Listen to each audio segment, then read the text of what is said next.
Hey everyone. So today I figured it was time for yet another update video. And though there are quite a few things to cover, I think I will start with something that I probably should have shown a long time ago. As many of you may remember, I had finished working on my master grade Ez-8 quite a while ago. But I had said that I'd run into some issues with the hands, or rather that the hands can't hold the weaponry. So I had been trying to figure out a way to fix them, but so far I haven't had the time or the resources to actually find a solid fix. So I figured instead of dragging this out until I finally find some kind of solution, I guess I just decided it would be good to show it off right now and keep you guys from waiting any longer. So here it is, the almost completed master grade Ez-8. And as many of you may remember, I did quite a bit of detail work. You know, weathering and grime detail all over the armor, and as you may be able to see on the backpack here, there's quite a bit of dry brushing with sort of a scuffed metallic look that I was going for. Basically, I wanted this thing to look like it had been used. Not really beaten, but heavily used, and dirty and grimy, and just like it had been pounding around in the desert or the jungle, covered in all sorts of gunk and stuff. And I think I really pulled off the look to my satisfaction. And it was the first time I had ever attempted to pull off something like this, so I am pleased that it didn't turn out any worse than it did. I mean, frankly, I kind of like how it looks. And I won't go into too much depth about the kit. I'll probably save that for another time. But you can see here the shield. Got the decal on there, and you can notice some grime and dirt on that, even on the front part there. And I should mention that the shield is completely painted. As you can tell, it's a slightly different color from the bare plastic like on the chest. I did that to reflect the appearance in the show, which, you know, you see him carrying weaponry and shields and stuff that have this different color on them, which reflects the original ground-type Gundam colors. And there again you can see the decal on the chest there. Some more grime and detailing there. Just basically anywhere there was some exposed armor, I detailed it up, and again, I think it could have turned out a lot worse than it did, so I'm pretty pleased with it. And right now, like I mentioned, about the only thing this thing can hold is its beam saber. So I figured I'd just pose it with that, and it looks okay. But I was really hoping to be able to pose it with some of these weapons. And here's the machine gun, of course. Got the ammo pack painted up in that different gray color. And the whole body of the gun is painted up with dry brushed metallics to match like the backpack and all that. And like the issue I have with the hands is that they're shaped improperly and the fingers are weak. So when you get a weapon like this that is very front heavy, they just love to twist and fall and not stay put.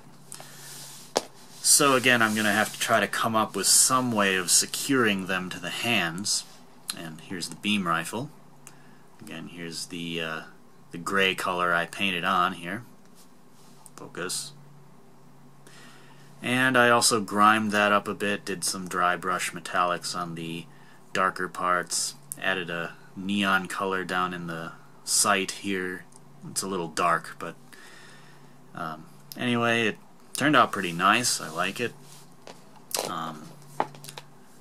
Here's the bazooka, or the rocket launcher, whatever you want to call it. And again, I did a lot of the dry brush detailing here, as you can see. I really like the look of it. I think it turned out not bad. There's a little sight here on the top, and then I kind of painted one down here on the bottom in green. Again, it's kind of dark, but I kind of like this two-color scope idea, like one's maybe infrared or the other's just optical or something like that. I don't know. And of course, this rocket launcher or bazooka, whatever it is, can come apart, and it can be stored in this little backpack, which I have, again, detailed, panel-lined, and actually this color, again, is that lighter blue-gray color. And I figured the backpack would match maybe the weaponry and the shield, because it's the kind of things that the Ez-8 would just pick up from a stockpile or something. It wouldn't be custom painted to his mech. And as you can see, when you pull out the bottom here, you get the insides where you can store that rocket launcher, and it's all separate components. And I painted the insides here in this gray color, which I think looks alright. Though the bazooka does tend to blend in a bit once I painted it, but no big deal. And then of course you can take this and attach it to the back. I won't actually attach it, but you can sort of get an impression of what it looks like here. Does make the unit a little back heavy, but not too bad. But it's even more so if you have the bazooka inside. Otherwise it's doable. And so that is my Master Grade Ez-8, finally showing it off. I know it was quite a wait, and I'm sorry for that. But I do, again, like how it turned out. And I will very likely be doing future kits in this style, where I'll be griming them up with that paint method that I had. It's sort of like I would coin it as something like a moist brush method.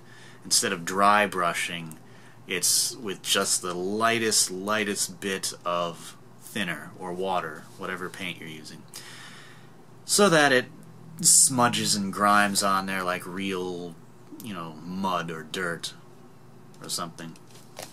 And then you clean and wipe it to whatever level of dinginess you want. Again, I have a video posted on how I did this earlier on, but alright, I'll quit rambling. There he is. Hope you like him, and maybe someday eventually here I'll have a more formal video to show him off in more detail. But anyway, moving on from there, the next project I wanted to do was my Master Grade Unicorn Gundam. And as some of you have seen, I had just posted my work in progress video for that. And I would say that this kit, for the most part, is all done with the painting and stuff. But I have a few other little mods and tweaks and things to do, and a few other reasons why this won't be ready for a reveal video anytime soon.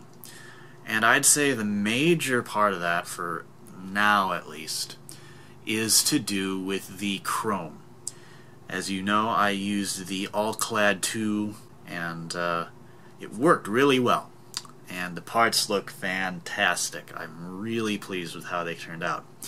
But there is an issue with durability.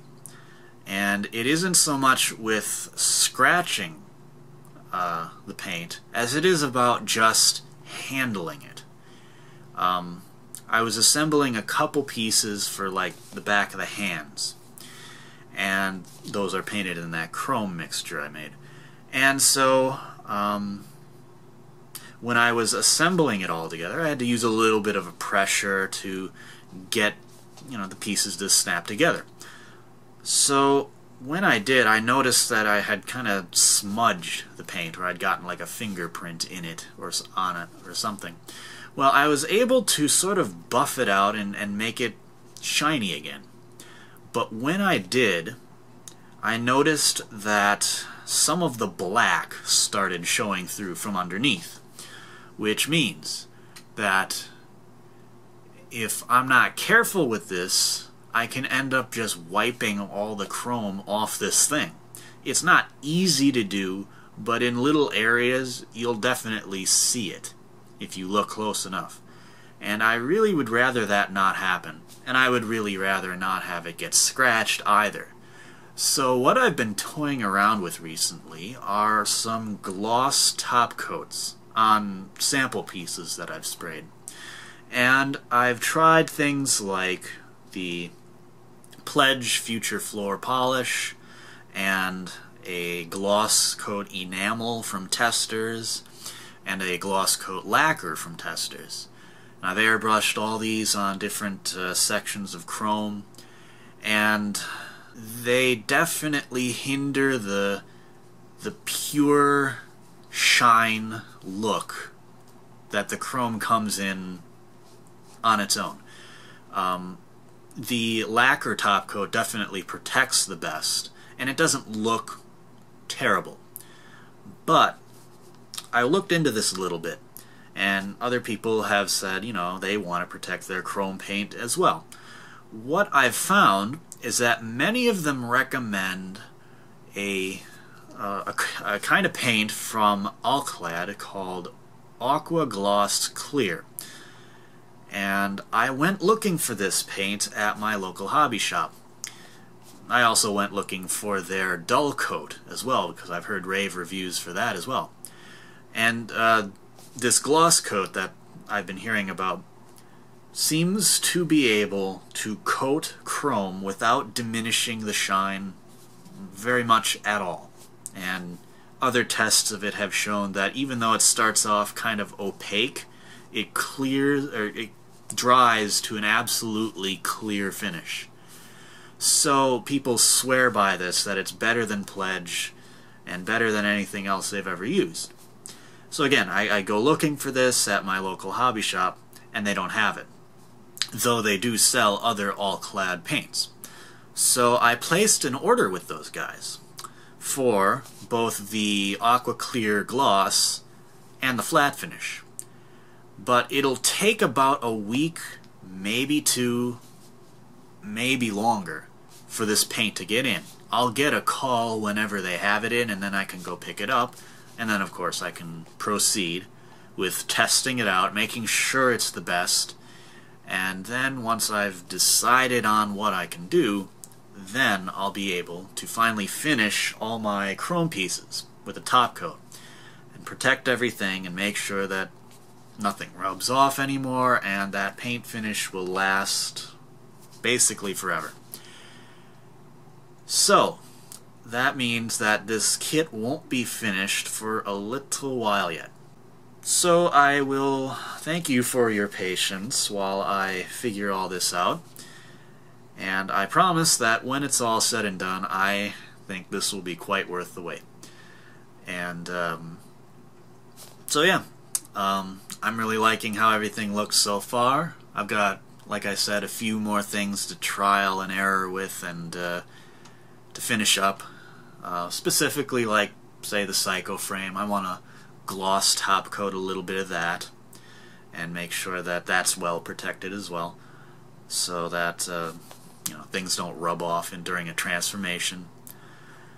And just little miscellaneous bits like that. And then eventually here it will be done. So anyway, other than that, my birthday was recently, a couple weeks ago or so, and though I hadn't really had much of a celebration or went out and treated myself to a whole bunch of stuff, there are a handful of cool little things that I managed to get for myself recently. And here I have a couple of little jars that I picked up that have these eyedropper thingies right in the cap. Now what's nice about these is that they're just the right size for mixing up custom paint colors. Like, for example, this here is the custom mixture of the two chrome Alclad paints that I used for my Unicorn Gundam. And I've still got a bit of it left, And what's nice about this is that I don't have to use up any one of those individual little eyedroppers to suck up the paint, as you can see. But anyway, yeah, I got a couple more of these for any upcoming future projects where I may want to mix up my own custom colors, and they're a very nice little handy jar thing to have. They're only $1 each. I got them at a store called American Science and Surplus. I've gone there many times before for birthday prizes, for Gundam model supplies and all that. And I also picked up a bunch of those individual little eyedroppers for other paints. Just taking, like, say, paint out of one of these jars and putting it in here to spray through an airbrush. Moving on, though, something that I think is kind of cool. Picked up this DVD of the BBC television series Planet Dinosaur. I've always been a big dinosaur nut, and this was relatively cheap. So far I'm enjoying it. It's not the best one I've ever seen, but it's pretty good for comparing it to some of the newer stuff they have out nowadays. I mean, I think, you know, being somewhat of a connoisseur of dinosaur movies and TV shows and documentaries, those documentaries have gotten worse as time goes on, I'd say, but this is one that seems not bad. It's presented well, the CG graphics are really nice. Overall, I'd recommend it, if you're interested. But now we come to some of the best stuff, and it involves a little bit of a short story. During the same day, I was looking for those 2 top coats, those all-clad top coats. I stopped in at a different hobby shop that's somewhere in the same area, and I always check back there just to see what's in stock, models and stuff, and nothing was in particular catching my eye at first, but then I noticed this little box, and it had tons of these in there.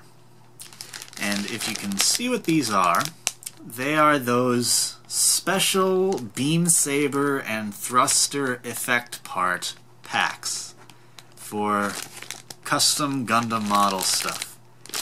And here's the cool part. The guy who owns the shop, or one of the workers there, said that in the last shipment of kits they received, they got a whole box of these kinds of parts. They had like hands and like booster sets and like fuel tank sets and all that. And they said that, you know, if you bought a model, you could get these free. They got them for free. They were just giving them away for free with the purchase of anything. So I looked around and I found a couple items that I thought would be kinda nice, so that I could pick these up.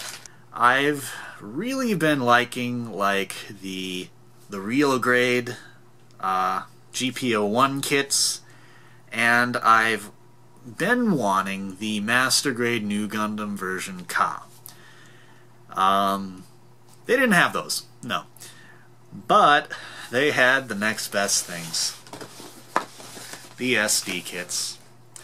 And I figured at $7 a pop, they were cheap, and they look nice, they're kind of fun. I figured during the winter time when I can't go outside, I can't paint, I figured these will be nice, simple little projects to keep me busy. You know, I may not even bother painting too much of it, you know, stickers for the eyes, a couple other little places here and there. And I don't know if I'll do any Let's Build videos for them. I'll cross that bridge when I get there, but for the time being, I figured these were nice little items to pick up. I've always kind of wanted them, especially this one, from early on in my Gunpla hobby thing. And then this one has always been the nicer of the new Gundams, as you can see. We've got, focus. Focus. There. So you can see it's the nicer looking one there. And it's also got that heavy weapons system thing going on, which is nice. I probably won't bother with it though. But, oops. Then we've got the GPO1, the Fulvernian type, or the regular type if you prefer. And I'm still not sure if I really want the real grades or not, but see, I'm kind of stuck in the dilemma that both of them look equally good, and I'm not sure which of them to get. I kind of would rather I don't get both of them, but I don't know. Maybe I'll skip them, maybe not, I don't know. But these were nice little prizes to keep me busy for a while, or later on during the winter. And then, of course, I get these cool little freebies that I can use on any of the model kits that I'm going to be building in the future.